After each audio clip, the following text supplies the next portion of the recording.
Pandey sir, Indravati जो tiger reserve है वो काफ़ी पोटेंशियल भरा है। क्या वहाँ पे तस्वीर बदलने जा रही है? और जब अब नक्सलवाद खत्म होने की घोषणा हो चुकी है, क्या वो आम पर्यटकों के लिए खुलेगा? और मुझे लगता है कि जो प्रयास विभाग कर रहा है अब उसके मार्फत उन इलाकों में थोड़ी सी तस्वीर बदलेगी। तो उस इलाके में टूरिज़्म का पोटेंशियल बहुत है, लेकिन अनएक्सप्लोर्ड था। कि चूंकि नक्सलवाद के खात्मे की घोषणा तो हो चुकी है, कोई ऐसे संशय तो नहीं है अब लोगों के मन में वो विश्वास कैसे आए कि वहाँ जा कर के, क्योंकि अभी भी उस नाम से डर लगता होगा लोगों को। वो व्यवस्थाएं तो वहाँ पर जो हमारे स्थानीय अधिकारी हैं, पुलिस के अधिकारियों से मिल के डिसाइड करेंगे कि किस रूट में टूरिस्ट को भेजना है। हमारे यहाँ पर इंद्रावती टाइगर रिजर्व में अभी जो नक्सल के समस्या कम होने की वजह से हमारा जो मेन अट्रैक्शन है टाइगर टूरिज़्म और या वाइल्ड लाइफ बेस्ड टूरिज़्म, जो बहुत सालों से ऑलमोस्ट 3.5 डेकेड्स या 4 डेकेड्स आप बोल सकते हैं, कम बंद पड़ा है। टूरिज़्म के इनफ्लो के वजह से जो लोकल के लाइवलीहुड्स भी बहुत सारे मिलेंगे। इसके साथ साथ वहाँ पर जो भी प्राकृतिक संपदा है उसको भी हम परिरक्षण कर सकते हैं। बस्तर समेत पूरे देश में नक्सलवाद, सशस्त्र नक्सलवाद के खात्मे की घोषणा हो चुकी है और उसके बाद बस्तर की तस्वीर कैसे बदलने जा रही है, हमारे साथ बातचीत करने के लिए wild life PCCF Arun Pandey sir हैं। पांडे सर, इंद्रावती जो टाइगर रिजर्व है वो काफ़ी पोटेंशियल भरा है। क्या वहाँ पे तस्वीर बदलने जा रही है? और जब अब नक्सलवाद खत्म होने की घोषणा हो चुकी है, क्या वो आम पर्यटकों के लिए खुलेगा? वहाँ पर क्या किस तरह की व्यवस्था होगी? अभी की परिस्थिति में बस्तर में कुछ जगहों को हमने चिन्हित किया है जो कि पहले संवेदनशील कहे जाते थे, और मुझे लगता है कि जो प्रयास विभाग कर रहा है अब उसके मार्फत उन इलाकों में थोड़ी सी तस्वीर बदलेगी। थोड़ी सी क्या, ज़्यादा बदल सकती है। 2 उदाहरण मैं दूंगा आपको। एक कोंडागांव जिले में मर्दापाल इलाका है, वहाँ पर एक पुष्पाल वैली है। अभी हमारे माननीय वन मंत्री जी वहाँ गए थे और माननीय वन मंत्री जी वहाँ पर 3-4 घंटे से ज़्यादा रुके। बहुत ही पिक्चरस्क है, बहुत अच्छी जगह है, उसका डेवलपमेंट का काम चालू हो रहा है। तो उस इलाके में टूरिज़्म का पोटेंशियल बहुत है, लेकिन अनएक्सप्लोर्ड था, अब वो चालू होगा। दूसरा, जैसा आपने कहा कि जो इंद्रावती नेशनल पार्क है, टाइगर रिजर्व का दर्जा है, उसको 50 साल से ज़्यादा पुराना है, लेकिन अभी तक कुछ वहाँ पर टूरिज़्म फैसिलिटीज़ के नाम पे हम नहीं कर पाए थे। अभी वहाँ के जो डिप्टी डायरेक्टर हैं उन्होंने एक जगह चुनी है, मट्टी मार्का करके एक जगह है, बहुत ही अच्छी लोकेशन है। वहाँ पर प्लानिंग ये है कि हम एक छोटा सा टूरिज़्म विलेज, पर्यटक ग्राम जैसा बारनौपारा में है, जैसा अचानक मार में है, वो बनाएंगे। उसके लिए प्रोजेक्ट मैंने मंगाया है। साथ ही साथ, चूँकि उसको बनने में 1-1.5 साल लगेगा, मैंने ये निर्देशित किया है कि वहाँ पर एक एंट्रेंस गेट जैसा कि नॉर्मली रहता है, आप कान्हा जाएंगे, बांधवगढ़ जाएंगे तो एक एंट्री पॉइंट रहता है, वहाँ से जिप्सी का प्रवेश करके और बफर एरिया में टूरिज़्म फैसिलिटीज़ डेवलप की जाए और पर्यटकों को ले जाया जाए अंदर, और ये तैयारी भी चालू हो रही है। तो ये पहली बार ऐसा होगा कि पर्यटक उस क्षेत्र में जा करके जिप्सी पे बैठ करके आधिकारिक तौर पे जो टाइगर सींग का है या फिर रिजर्वायर घूमने की जो टूरिज्म का जो कॉन्सेप्ट है वो उसको पूरी तरह से कर पाएगी? हाँ, ये पहली बार होगा। और मैं ये भी बताऊं आपको कि जो इंद्रावती टाइगर रिजर्व है, 2009 में वहाँ पर मैं फील्ड डायरेक्टर था, सीएफ वाइल्ड लाइफ था। तो जहाँ तक मैं जा सका था, फरसेगढ़ से आगे सालेपल्ली का ग्रासलैंड है, उसके और आगे सेंड्रा है, वो वास्तव में बहुत अच्छी जगह है। नेचुरल ग्रासलैंड्स हैं, जानवरों की अच्छी, वाइल्ड लाइफ की अच्छी पॉपुलेशन है।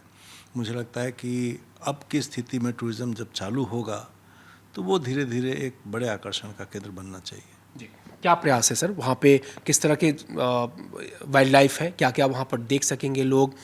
कितना फैसिलिटेट कर पाएंगे? क्या थ्रेट फ्री हो चुका है? वो रिपोर्ट भी आप लिए हैं कि चूँकि नक्सलवाद के खात्मे की घोषणा तो हो चुकी है, कोई ऐसे संशय तो नहीं है अब लोगों के मन में वो विश्वास कैसे आए कि वहाँ जा कर के, क्योंकि अभी भी उस नाम से डर लगता होगा लोगों को।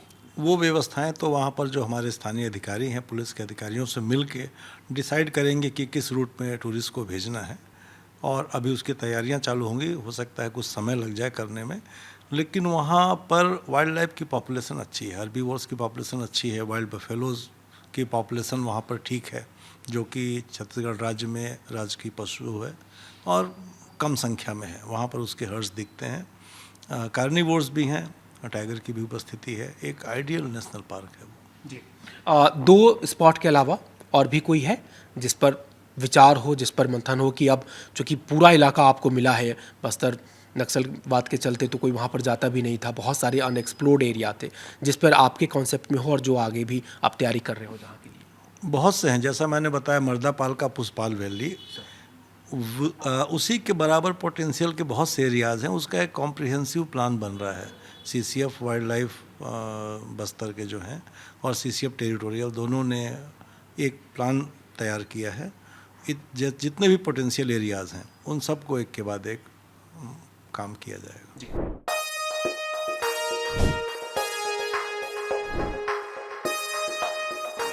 इंद्रावती टाइगर रिजर्व के डिप्टी डायरेक्टर संदीप सर हमारे साथ हैं। सर, अब चूँकि वहाँ पे नक्सल समाप्ति की घोषणा हो चुकी है, बहुत पोटेंशियल है वहाँ पर पर्यटन की। चर्चा ये भी चल रही है कि इंद्रावती टाइगर रिजर्व को भी हम पर्यटन के लिए खोलने जा रहे हैं। तो सर, कितने बड़े इलाके तक हम एक्सेस देने जा रहे हैं, क्या लोग देख पाएंगे, कैसी तैयारी है सर?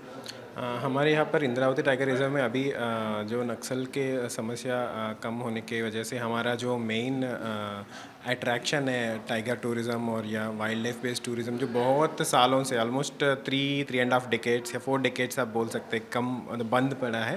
तो ये खोलने की प्लानिंग हमारे माननीय मंत्री जी की और CWLW साहब के मार्गदर्शन में हम शुरू कर रहे हैं, जिसमें फर्स्ट हम फेज़ में ये ले रहे हैं कि वहाँ पर नेचर बेस्ड इको टूरिज़्म, जो वहाँ पर वाइल्ड लाइफ है, वहाँ पर जो बेसिक ब्यूटीफुल इंद्रावती रिवर है, उसके रिवर फ्रंट में एक पहले टूरिज़्म शुरू कर रहे हैं। उसके साथ साथ वहाँ हमारे यहाँ पर मानसून में अच्छा वाटरफॉल्स रहते हैं वहाँ पर, तो उसका टूरिज़्म भी हम पामेड क्षेत्र में जो अभयारण्य है वहाँ पर भी एक नंबी वाटरफॉल्स के नाम पे वहाँ पर भी चालू करने वाला है।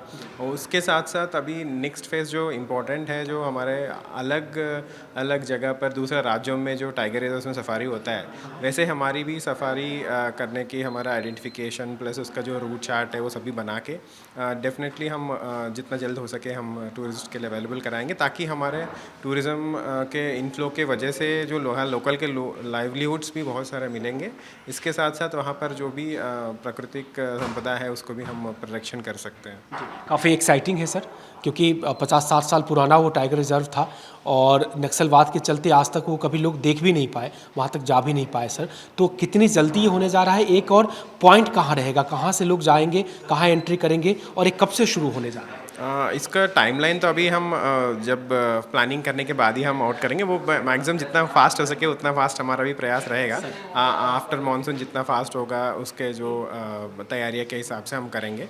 जो भी वहाँ पर सभी लोगों से संपर्क करके, एडमिनिस्ट्रेशन से भी बात करके और लोकल गांव वालों से स्पेशली मिल के, उनको बहुत सालों से वहाँ पर एक ऐसे टूरिज़्म एक्टिविटी शुरू नहीं हुआ, तो we have to take everybody on board कि वह सब लोग सहमत होके हुए वहाँ पर जो अच्छा कैसे निकाल सकते हैं उसके बेसिस पे हम चालू करेंगे। एंट्री पॉइंट सर हमने तय कर लिया कि कहाँ से हम अभी एंट्री पॉइंट्स का वही 2 एंट्री पॉइंट्स हमारा अभी मुख्य तौर पे आया है। फॉर फाइनलाइजेशन में हम आपको बता पाएंगे, एक तरफ से कुटरू और फरसेगढ़ की ओर से, एक भोपालपट्टनम और मट्टीमरका की ओर से, and these are the basic entry points which are right now जो भी है।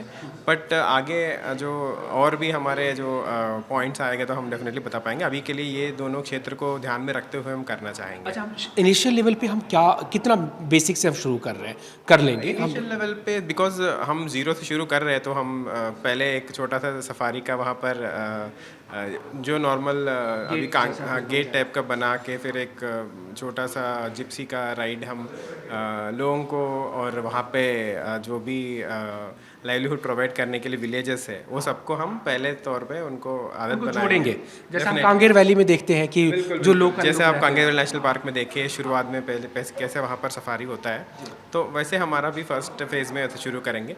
देन ऑनवर्ड्स फिर हमारा जो मेन अट्रैक्शंस है, जो भी हमारे वाइल्ड लाइफ का जो है, हमारे पास वन भैंसा भी है और टाइगर भी है और बहुत सारे छोटे छोटे जानवर हैं जो अलग एरियाज में नहीं मिलता, तो इस अभी के लिए हम शुरू करेंगे। जी जी, कितना पोटेंस रहेगा सर? जब हम बात करते हैं टाइगर देखना हो तो हम कान्हा याद करते हैं, किस लिए याद करते हैं, ये किसके लिए हो सकता है, कितना पोटेंस है और किस फीचर्स को लेकर के न सिर्फ छत्तीसगढ़ में, पूरी देश दुनिया में ये जाना जा सकता है, वो पोटेंस हो जिसमें? मोस्ट इम्पॉर्टेंट है कि वहाँ पर जो फॉरेस्ट एरिया है वो वाइल्ड लाइफ से बहुत मतलब रिच है एंड बायोडाइवर्सिटी भी बहुत ज़्यादा है। तो इसमें मेजर हमारे एक अट्रैक्शन का जो है जरिया है कि हमारे वाइल्ड वाटर बफेलो जो हमारा स्टेट एनिमल भी है, जो वाइल्ड में है, ओनली इंडिया में असम के बाद यहाँ पर ही है। और ये भी हम प्रयास करेंगे कि उसका बढ़ावा कर देने के लिए जो पॉपुलेशन है उसको कंजर्व करके बढ़ाने के लिए प्रयास करें। गवर्नमेंट भी उस तरह से कंजर्वेशन प्लान एक बना रहे हैं। उसके साथ साथ हमारे जो अलग जानवर हैं, वल्चर्स भी वहाँ पर बहुत सारे मात्रा में पाए जाते हैं, जो एक यूनिक और प्रिस्टीन लैंडस्केप की वो एक सिंबल है कि वल्चर वहाँ पर है तो वहाँ पर लैंडस्केप और वहाँ पर जो लोग हैं अच्छी तरह से नेचर से जुड़ के जी रहे हैं। तो ये सभी हम उसको टूरिज़्म को बढ़ावा देने में डेफिनेटली बहुत प्रचार प्रसार करने में भी हेल्प करेंगे और इससे हम पूरे एरिया को खोलेंगे। एज ऑन डेट हम इतना सारे धीरे धीरे करके फिर बता पाएंगे कि अच्छा एरियाज़ को खुलने में ज़्यादा लोग जुड़ेंगे और ज़्यादा हम एरियाज लोगों को दिखाने के लिए हम प्रयास करेंगे। चलिए सर, तो सबको इंतज़ार रहेगा। और देखिए, छत्तीसगढ़ में नक्सलवाद के खात्मे के बाद जो सबसे बड़ी सौगात मिलने जा रही है वो पर्यटन के क्षेत्र में ही है।